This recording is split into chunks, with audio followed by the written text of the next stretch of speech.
네, 지난 토요일이 제1회 청년의 날이었습니다. 문재인 대통령이 기념사를 했는데요. 공정이라는 단어를 37번 언급을 했다고 하죠. 청년의 눈높이에서 공정을 새롭게 구축하겠다 이렇게 밝힌 건데요.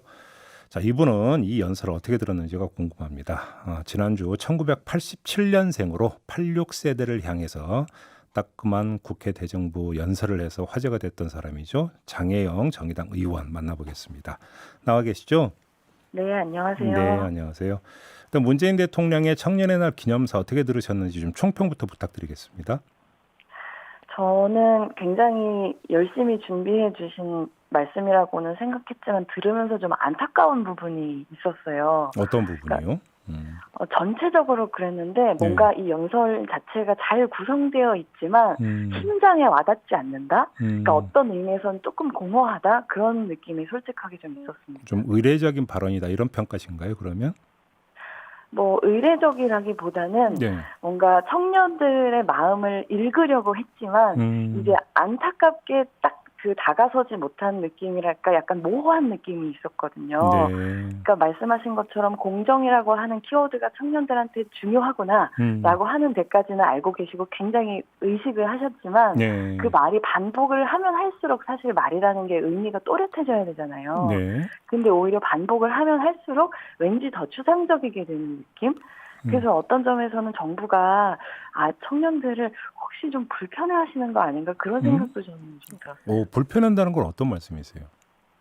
그러니까 뭔가 모르면 불편하잖아요. 이 사람을 잘 대해주고 싶어도 아, 어떻게 잘 아, 대하는 게 뭔지 모르면 네. 그 약간 불편한 게 느껴지잖아요. 그러면 오히려 지금 더 격식 있게 대하고 지금 장현 그런 의원의 말씀을 네. 한마디로 정리를 하면 청와대, 그러니까 문재인 대통령의 청와대에서 청년 문제에 다가가려고 노력은 하는데 네. 지금 이 청년 문제의 본질과 핵심이 무엇인지는 아직은 좀 간파를 못하고 있는 것 같다. 이런 말씀이신 것 같아요. 한마디로 예, 정리하면. 그렇게 정리해 주실 수 있을 것 같네요. 자, 그러면 청년 문제의 본질 내지 핵심이 뭘까요? 저는 음, 사람들이 지나치게 이 공정이라고 하는 단어 그 자체에 좀 집착하고 있다는 생각이 들었어요. 네. 그러니까 예를 들면 이제 주로 이런 식으로 말씀하시잖아요. 정부가 뭐 공정의 의미를 뭐 잘못 해석한다든가 이제 음, 비판을 하시는 분들은 그렇게 말씀하시지만 네. 저는 그게 해석의 문제라기보다는 공감의 문제라고 생각하거든요. 예. 그러니까 정말 모든 청년들이 단지 공정하지 않아서 문제라고 느끼고 있는 걸까라고 음, 한다면 그것보다 훨씬 더 어떤 이제 본질적인 불평등에 대한 음. 얘기들이 저는 더 필요하다고는 생각하거든요. 공과 불공정의 문제보다 불평등의 문제가 더 본질이다. 이렇게 말씀하시는 거네요. 그러면. 예, 예. 자, 그럼 불공정과 불평등을 좀 어떻게 가를 수가 있는 걸까요? 이 두 문제를.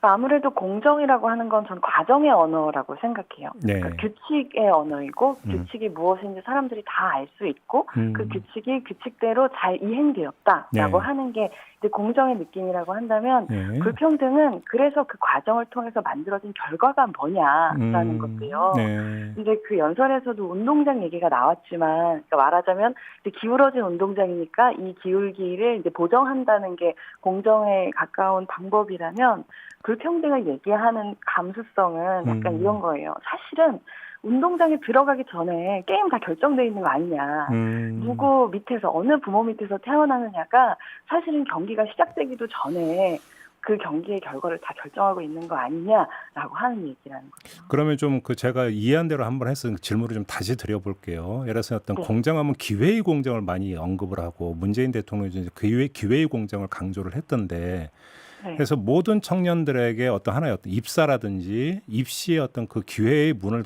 모두 연다고 하더라도 이건 공정의 문제겠죠.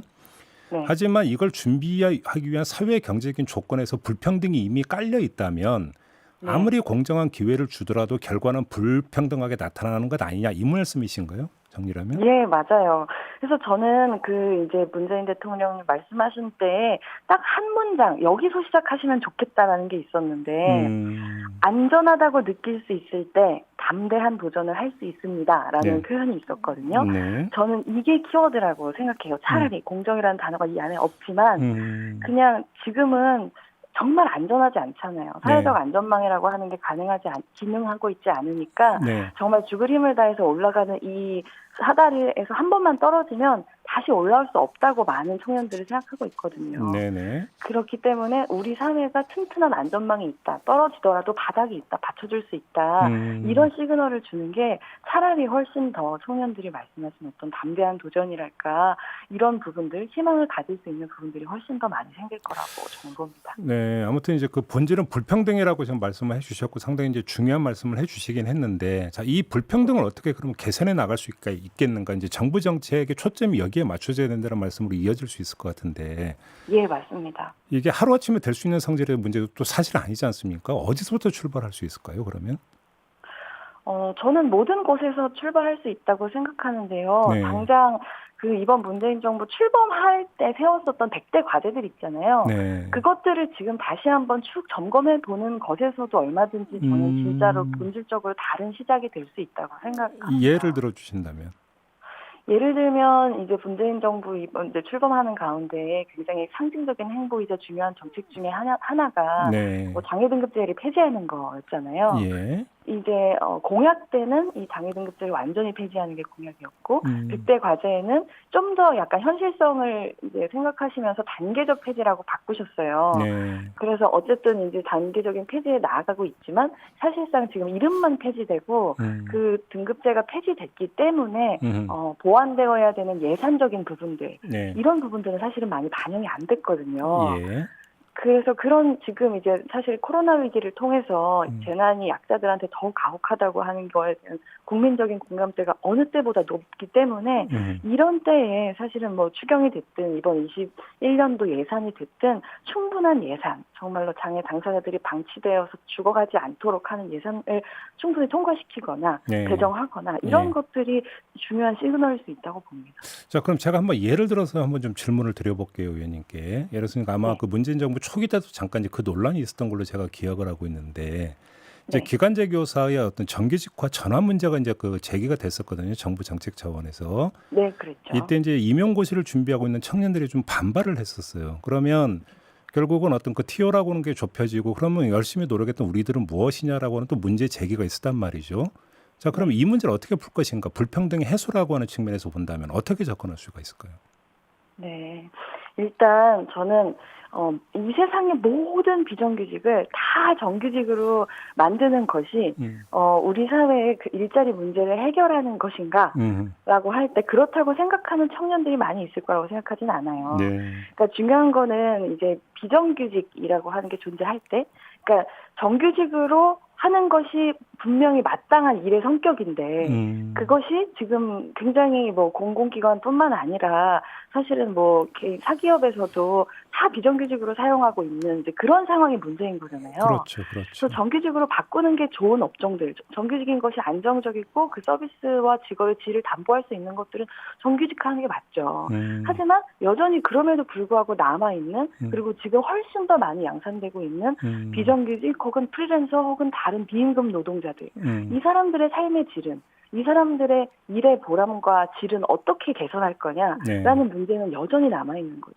그렇기 때문에 저희가 전국민 뭐 소득에 기반한 고용보험 이런 어떤 대전환들 이런 거를 소리 높여서 얘기하는 것이기도 하고요. 그래요. 참 어려운 문제네요. 그렇죠. 또 어떤 연구를 보니까 이게 이제 그 세대 간의 그 격차 불평등보다 세대 안에서의 불평등이 더 심하다, 이런 연구 논문도 있다는 얘기를 제가 얼핏 들은 바가 있는데요.